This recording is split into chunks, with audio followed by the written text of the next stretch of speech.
What if I told you that most of the noise in your life, the tension, the heaviness, the feeling that nothing ever feels right, does not come from the world, but from the way we speak about it? We all do it. We wake up and something's already wrong. The coffee's not hot enough. The email came too early. The driver in front of us is too slow. Quietly, we whisper our frustrations to ourselves or out loud, hoping it will help us feel lighter. But it never really does it? Complaining is a habit we rarely question because it's so common. It hides under the disguise of sharing, processing, even being real. But the truth is, it slowly robs us of peace. It gives our power to everything outside of us: people, weather, time, inconvenience. We become trapped in a world of small reactions, never realizing we're building a cage with our own words. The Stoics saw this long ago. Marcus Aurelius, a man who ruled an empire and faced endless hardship, wrote in his journal not to complain, but to remind himself of what he could control. He didn't use his voice to curse the world. He used it to return to himself. This is not about suppressing emotion. It's about recognizing when our voice becomes a weapon against our own calm. Complaints don't change reality. They change us. They make us smaller, more reactive, more tired. But there's another way. There's a quiet kind of power that begins the moment you decide to stop giving the world so much control over how you feel. It's not loud. It doesn't need to shout. It simply notices, accepts, and acts with grace. In this video, we'll walk the Stoic path, not toward silence, but toward strength. Not toward pretending, but toward reclaiming what's always been yours. Your ability to live deeply, calmly, and fully, without waiting for the world to change first. Let's begin. Lesson 1. Complaining is a symptom of a disempowered mind. Take a quiet moment and ask yourself this. What do you usually complain about? Is it traffic? The weather? A person in your life who always seems to disappoint you? A job that feels like it takes more than it gives? Whatever it is, pause and listen to the words you speak when no one else is around. Now ask yourself this: what do those complaints actually give you? If you're honest, you may begin to realize something deeper. Complaining doesn't give you relief. It doesn't bring clarity. It doesn't fix the situation. What it often gives you is a temporary illusion that you're doing something about what bothers you, when in fact you're not. You're only reinforcing the idea that you're stuck, that you're powerless, that you have no choice. But here's the truth. You are never as powerless as your complaints make you feel. Every time you complain, you unconsciously tell yourself a story. I can't change this. Or worse, this shouldn't be happening to me. And that subtle resistance becomes a weight you carry. It shapes your mood, your relationships, your energy, your view of the world. Over time, it makes you reactive instead of calm, bitter instead of curious, exhausted instead of empowered. But you were not made to live this way. You were not born to be at the mercy of your surroundings. You were not meant to hand over your inner peace just because life isn't behaving the way you want it to. The Stoics believed that the mind is your greatest weapon, or your deepest prison, and a complaining mind is a mind that has forgotten its own power. It clings to blame. It searches for validation instead of solutions. It chooses to speak about the problem rather than move through it. But you can change that. The shift begins when you stop asking, "Why is this happening to me?" and instead ask, "What can I do with this?" That is a different kind of strength, one that doesn't require force or loudness. It only asks for presence, for honesty, for responsibility. Yes, life is unfair. People are messy. Plans fall apart. But none of those things define you. How you respond to them does. And in that choice, moment by moment, you reclaim what was always yours: your agency, your focus, your clarity. You may feel small sometimes. You may think your voice doesn't matter. But when you use it to speak truth instead of frustration, to speak intention instead of complaint, you become the author of your own story again. No one's saying you can't ever feel frustrated. No one's asking you to suppress what's real. But when your first instinct is to complain, that's your signal. Not that life is wrong, but that your mind is reaching for control it doesn't yet know how to hold. That's where your growth begins. So next time something bothers you, catch yourself. Before you vent, before you lash out, just pause and ask, what am I really looking for right now? Peace, clarity, progress. You won't find those things in a complaint, but you will find them in stillness, in awareness, in choosing a response that reflects who you truly are, not who the world tries to make you be. You are not helpless. You are not a victim. And you do not have to live in reaction to every inconvenience that crosses your path. This moment, right now, is the beginning of something different. The journey back to your power starts with a simple decision. I will not complain. I will respond. And in that choice, you stop surviving and begin living. Lesson 2. Choose response over reaction. There's a moment, quiet, fleeting, almost invisible, between what happens to you and what you do next. It's so small that most people never notice it. They go straight from trigger to reaction, from insult to anger, from setback to frustration, from discomfort to blame. But that tiny space, that little pause between the event and your behavior, that's where your power lives. And if you can learn to rest there, even for just a breath, you'll begin to see that not everything deserves your reaction. Not every emotion needs a response. Not every provocation is a call to war. Because here's the truth: you are not your first reaction.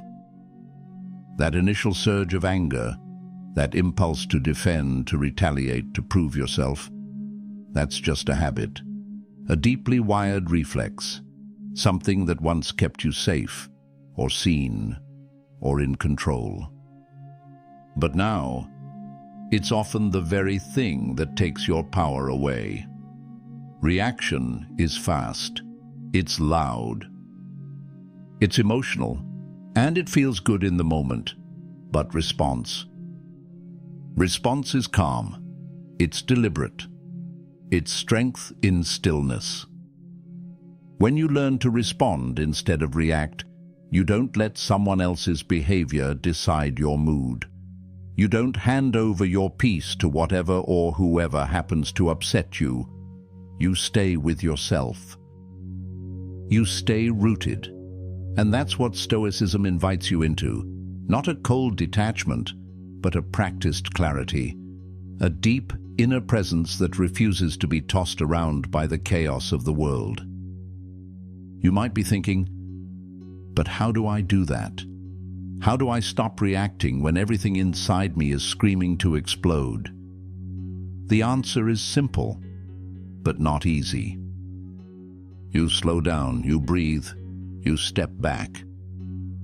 And in that pause, you ask yourself one powerful question. What would the strongest version of me do right now? Not the angry version, not the wounded child, not the ego needing to be right, but the version of you that's wise, grounded, at peace. Sometimes that version stays silent. Sometimes it walks away. Sometimes it speaks up, but with clarity, not chaos. And every time you choose response over reaction, you take a step toward becoming that version more often. You rewire your nervous system. You reshape your identity. You show yourself and the world that your emotions do not own you. You own them.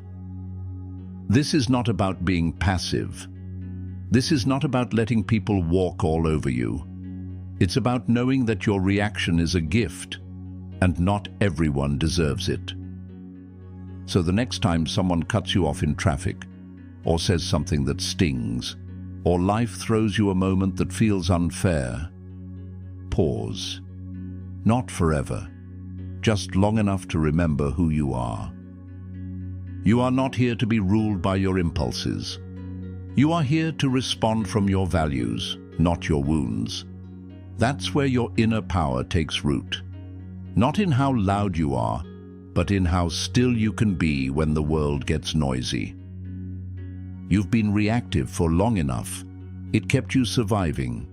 But now it's time to start living. And that begins with your choice. Not to react, but to respond. With clarity, with strength, with love. That's real power, and it's already inside you. Lesson 3. Complaints amplify chaos. Silence restores clarity. When life feels overwhelming, it's easy to slip into the habit of complaining. It might start with something small, a minor inconvenience, then a little frustration here, a bit of dissatisfaction there. Before you know it, your mind is full of noise. Every problem feels like a mountain. Every setback like a defeat. But here's the thing that many don't realize. Complaining only feeds the chaos. It magnifies everything that's wrong. Every complaint pulls you deeper into a whirlpool of negativity, making it harder to see any way out. You've felt it, haven't you? How easy it is to fall into that pattern. The more you complain, the more you convince yourself that everything is falling apart. The more you focus on what's wrong, the less you can see what's right. But what if I told you that your complaints are not the solution? What if the very thing you're leaning on to make yourself feel better, venting, blaming, complaining, is the thing that's keeping you stuck?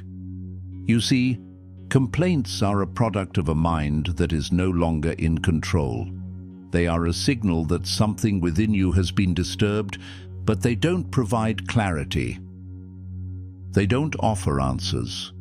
In fact, they make things murkier, clouding your judgment and stirring up emotions that only create more turbulence. So, what can you do instead? The answer is simpler than you might think. Silence. Now, this doesn't mean shutting down your feelings. It doesn't mean pretending that everything is perfect when it's not. But it does mean choosing to take a step back and allowing yourself to pause before you react. Silence is powerful because it gives you space. Space to think, space to breathe, space to separate yourself from the noise of the world and reconnect with your inner calm. When you choose silence, you allow your mind to clear. You create room for reflection, for understanding, for wisdom. In that stillness, you can see things more clearly. You can understand why you feel the way you do, without getting lost in a spiral of frustration and complaint. It's in that silence that you begin to realize something profound, that not everything requires your words, not everything requires your attention. Some things, simply by being acknowledged in silence, lose their power over you. You can choose to let the chaos of the world wash over you, or you can choose to stand in your own stillness. You can choose to amplify the noise, or you can choose to find clarity. And here's the thing: when you embrace silence, you stop giving your power away. You stop letting complaints control you. You stop adding fuel to the fire. Instead, you take back control of your energy. You shift your focus away from what's wrong and start directing it toward what you can do, what you can change, what you can embrace. Silence doesn't make things disappear. It doesn't solve all your problems. But it creates the space for the answers to come to you. It helps you see the truth beyond the noise. It helps you remember that you are in control. You have the power to choose how you respond to the world. And the more you embrace the power of silence, the more you'll find that clarity and peace are always within your reach, waiting for you, even when everything around you feels chaotic. So the next time life throws a curveball your way, remember this: complaints only make the storm louder. But silence calms the storm. And in that quiet, you will find your strength. Trust in it, trust in the stillness, and trust that in the silence, you will always find the clarity you need to move forward. Lesson 4. Complaints poison your relationships. Think about the people closest to you, your friends, family, colleagues. Now ask yourself, how often do you find yourself complaining to them? About your day, about others, about situations you can't change. It's natural to vent from time to time, but have you ever stopped to consider what happens when complaining becomes your default way of communicating? The truth is, complaining can quietly poison your relationships. It may seem harmless, but over time it chips away at the trust, understanding, and harmony that you've worked so hard to build with others. Imagine someone you care about coming to you, not for a solution, but just to share their frustrations. They complain, vent, and express their dissatisfaction with everything around them. You listen, nod, maybe even offer a few comforting words. But after a while, it begins to feel draining. Their negativity starts to cloud the space between you, and you notice a shift. The conversations are no longer as light, as uplifting, or as meaningful as they once were. This is what happens when complaining becomes a habit. It creates a barrier, a wall between you and those around you.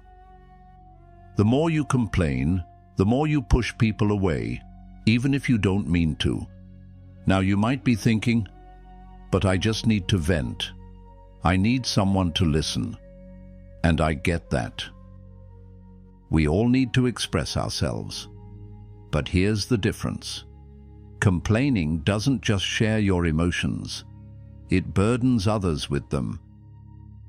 It makes them feel like they're always walking on eggshells, unsure of how to respond, and always left with a sense of unease.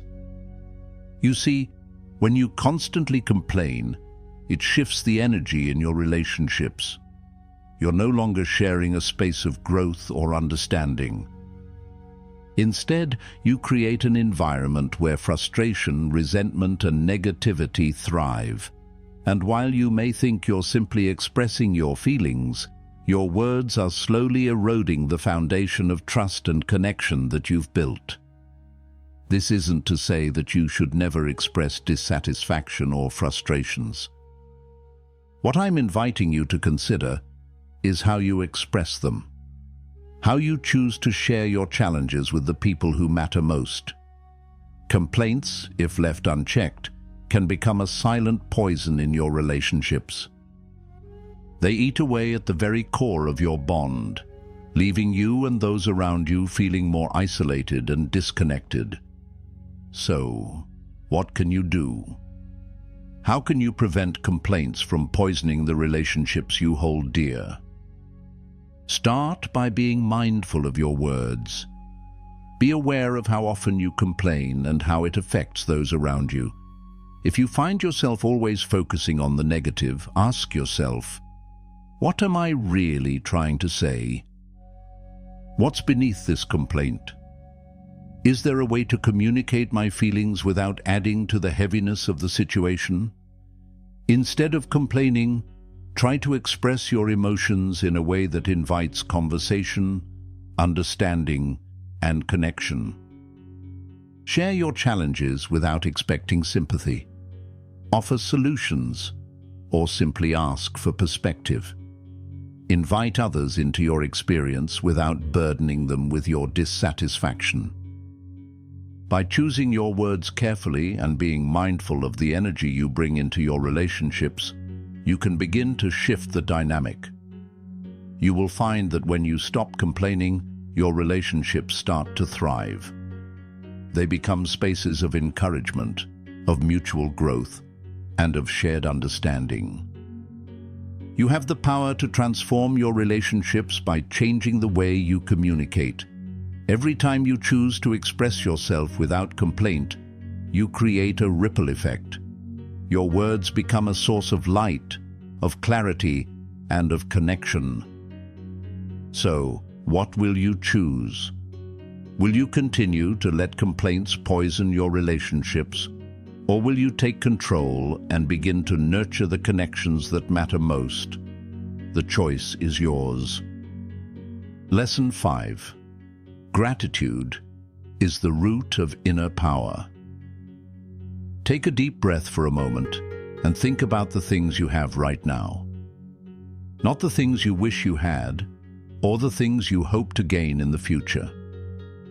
But right now, in this very moment, what are you grateful for? It might be hard at first to think of something. You might be caught in the whirlwind of everyday stress and frustration. Perhaps you've faced setbacks recently, or felt weighed down by challenges. But I want you to stop and reflect.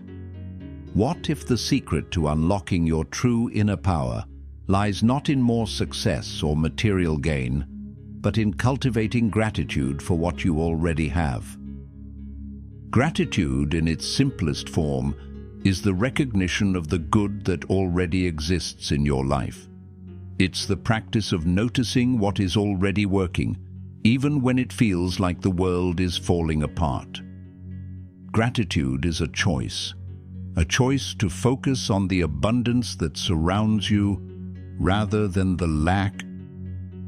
And this is where your true power lies. It's in the ability to shift your mindset, to look at the same world, the same situations, and see them from a perspective of appreciation instead of complaint. When you start to live with a heart full of gratitude, everything changes. You see, when you focus on what you have, something beautiful happens. You unlock a deep sense of inner strength. You begin to see that your power doesn't come from external circumstances. It comes from within. It comes from your ability to choose your response to life, no matter what happens. Gratitude is a powerful force. It is the quiet strength that allows you to face challenges with resilience. It shifts your focus from problems to possibilities. It shifts your mind from scarcity to abundance. And when you live in that mindset, you tap into something far greater than just momentary happiness. You tap into the wellspring of peace, calm, and inner power that resides within you. But here's the thing. Gratitude isn't just about feeling thankful when things are going well. True gratitude is born in the hardest of moments. It's when everything feels heavy, when the weight of the world is on your shoulders, and you still find something to be thankful for. That's when gratitude becomes transformative. Maybe it's the warmth of a smile from a stranger, or the quiet comfort of your breath. Maybe it's the love of someone close to you, or even the lessons learned through hardship. Gratitude in these moments is a choice to not be overwhelmed by the external world, but to turn inward and find strength in the simplest of things. By practicing gratitude daily, you start to see the world through a new lens. You stop focusing on what's missing and start recognizing the abundance that has always been there. Every small moment, every simple blessing becomes an opportunity to reclaim your inner power. You might be thinking, but how can I be grateful when life feels so overwhelming? And I understand. It's not always easy to find the silver lining in dark times. But that's exactly why gratitude is so powerful. It allows you to rise above the noise, to transcend the negativity, and tap into the peace that's always been available to you. Gratitude doesn't require perfection. It doesn't mean ignoring pain or pretending everything is okay when it's not. It simply means choosing to focus on what is good, what is working, and what you have.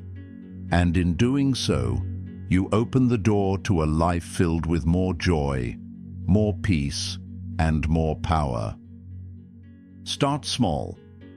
Begin by listing 3 things you're grateful for each day. Not big things, just small, simple blessings. Maybe it's a cup of coffee in the morning, a kind word from a friend, or the peace of a quiet moment. As you practice this daily, you'll start to notice a shift. The weight of complaints, stress, and negativity will begin to lighten. Gratitude gives you a deep-rooted sense of stability. It allows you to find joy in the present moment, no matter what circumstances you're facing. And as you cultivate this practice, you'll begin to feel the strength and power that come with it. An inner power that no one can take away, no matter what life throws at you. This is the root of your inner power. It's the power to choose peace, to embrace the present moment, and to live a life filled with gratitude. When you allow gratitude to shape your perspective, you tap into a source of strength that will carry you through anything. So, ask yourself again, what are you truly grateful for right now? And as you reflect, know this: your inner power is waiting for you to embrace it, starting with the simple act of gratitude. Lesson 6. Challenges are not obstacles, they are training grounds. Think for a moment about a challenge you're facing right now. It might feel heavy, maybe even overwhelming. You might be feeling stuck or unsure of how to push forward. But I want you to pause for a moment and shift your perspective.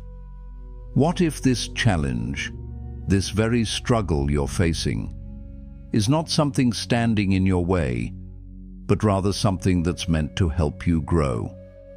Challenges are not obstacles. They are training grounds.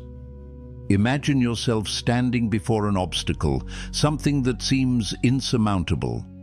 Your first instinct may be to push it away, avoid it, or wish it were gone. But what if you looked at it differently? What if instead of seeing it as an enemy, you saw it as a teacher, a mentor in disguise? Challenges are opportunities in disguise. They are not there to stop you. They are there to shape you, to mold you into a stronger, more capable version of yourself. Every difficulty you face is a chance to sharpen your resilience, to build your patience, and to deepen your wisdom. Take a moment to reflect on your life. Think about the toughest times you've been through. You may have felt lost or defeated in those moments. But what did you learn from them? How did you change after overcoming them? You see, the struggles you've faced in the past have already shaped you into who you are today. And they've prepared you for what lies ahead. The Stoics teach us that we should not be afraid of challenges. In fact, they encourage us to embrace them. Because it is through challenges that we develop the strength, character, and wisdom needed to thrive in life. Challenges help us grow in ways comfort and ease never could. When you face a challenge, you have a choice.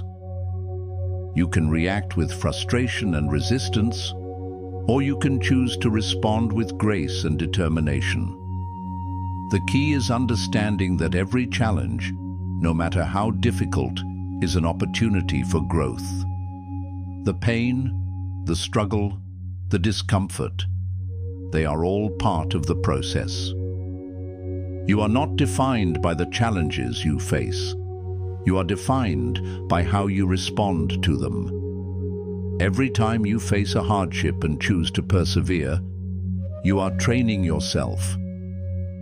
You are becoming stronger, more resilient, more capable. And with each challenge you overcome, you gain more confidence in your ability to handle whatever life throws your way. So, when you encounter challenges in your life, don't shrink from them. Don't be discouraged. Instead, see them for what they truly are, training grounds for your growth. Every obstacle is an invitation to become better, to become stronger. And with every challenge you face, you are building the skills you need to live a more empowered life. Embrace the discomfort. Lean into the struggle. Because through it, you are becoming the person you are meant to be. Challenges are not something to avoid. They are the very things that will shape you into a better, more powerful version of yourself. And the more you embrace this mindset, the more equipped you'll be to face whatever comes next. So, the next time you face a challenge, don't think of it as something that's standing in your way. Instead, see it as a stepping stone, a lesson, and a vital part of your personal journey. Your power lies in how you respond to life's challenges. And when you start seeing them as opportunities for growth, you'll unlock a level of inner strength that will carry you through anything life throws your way. Your journey is not about avoiding struggles. It's about facing them with courage, resilience, and the belief that each challenge is an opportunity to grow stronger. So step forward with the knowledge that every challenge you face is shaping you into the person you're meant to be. Conclusion. Complaining ends where living begins. As you reflect on everything we've discussed today, I want you to remember this one truth. Complaining ends where living begins. Complaining is a habit, a mindset that holds you in a cycle of frustration and powerlessness. It keeps you focused on what you can't control, preventing you from realizing your true potential. But once you let go of complaining and embrace the power of response, gratitude, and action, you start to live fully. Living is about embracing the present moment. It's about finding joy in the challenges, learning from the struggles, and growing through every experience. It's about shifting your perspective, seeing obstacles as opportunities, and realizing that your power lies in your ability to choose how you respond. So, from this moment forward, commit to living. Commit to no longer allowing complaints to define your days, your thoughts, or your relationships. Choose to focus on what you can control, the way you think, the way you respond, and the way you show up in the world. When you stop complaining, you start living. You open the door to clarity, strength, and true inner power. You take control of your own narrative and start crafting the life you've always wanted. Remember, you are the author of your own story. So, what story will you write from here on out? Will it be one of complaints and limitations? Or will it be one of growth, gratitude, and living with purpose? The choice is yours, and I believe you are ready to make it, because true living begins the moment you stop complaining and start embracing the power you've always had inside you.